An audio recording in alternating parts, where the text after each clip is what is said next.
Okay, so this is part 3 of the lesson on mixtures, and hopefully this will be the end of it. So the next example I wanted to go over is to say how many quarts of pure antifreeze, so this is a new word for us, should be mixed with 8 quarts of 20% antifreeze solution to obtain a 60% antifreeze solution. So pure is a new word for us, and what that means is that that is 100% antifreeze.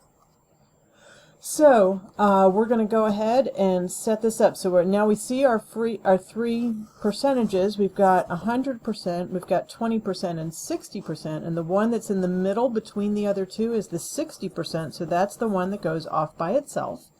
The 100% is the one that happens first in the problem. So I'm going to write it first, even though it would have been okay to put it here. And therefore the 20% goes here. And the volume is how many quarts of pure, how many, that's going to answer the question. So we're going to put X here, and then we see that it's measured in quarts. Mixed with 8 quarts of 20%, so 8 quarts is going to go here.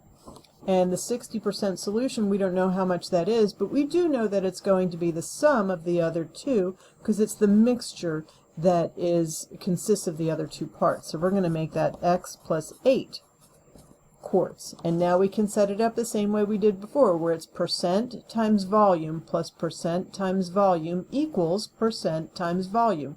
Remember, it really helps to put your volume in parentheses when it's the sum of two numbers.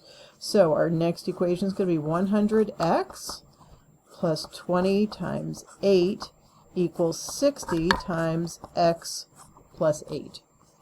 So now we just got to do a little algebra here. So 100x can't be simplified. 20 times 8 is 160. 60 times x is 60x, and 60 times 8 is 480.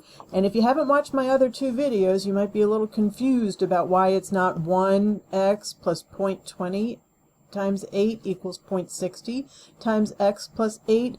What I did basically is skipped a step here where I would show that I'm multiplying both sides of the equation by 100, and it just makes the setup that much easier. Okay, so now I'm going to go ahead and get my x's together on one side. So I'm going to subtract 60x from both sides so that we end up with a positive coefficient of x. Just makes it a little bit easier so I don't have to keep track of negative signs. And now I'm going to subtract 160 from both sides. So now I got 40x equals 320. Divide everybody by 40, and that gives us x equals 8.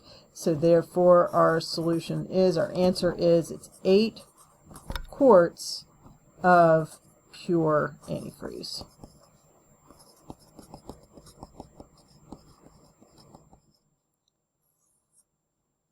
Okay, so just doing one more. This is very similar to other problems we did, but I'll just throw it in here since we got it.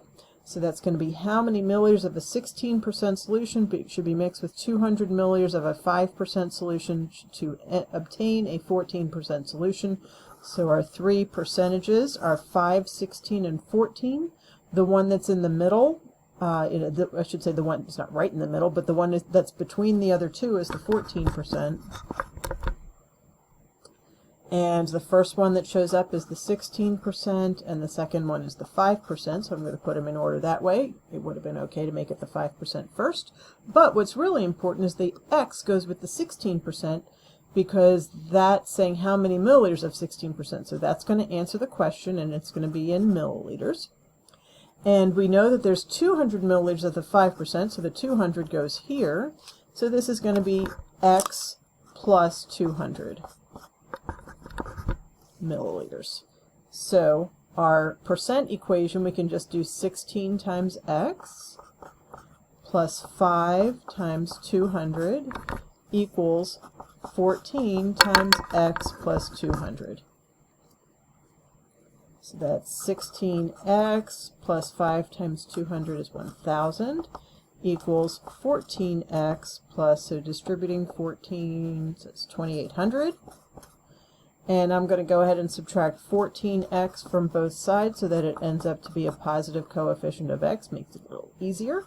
So 2x plus 1000 equals 2800. And then to subtract 1000 from both sides. So that's 2x equals 1,800. Divide everybody by 2. That gives us x equals 900. So therefore our solution is 900. And we see that x is in milliliters. And it's milliliters of what? The 16% solution.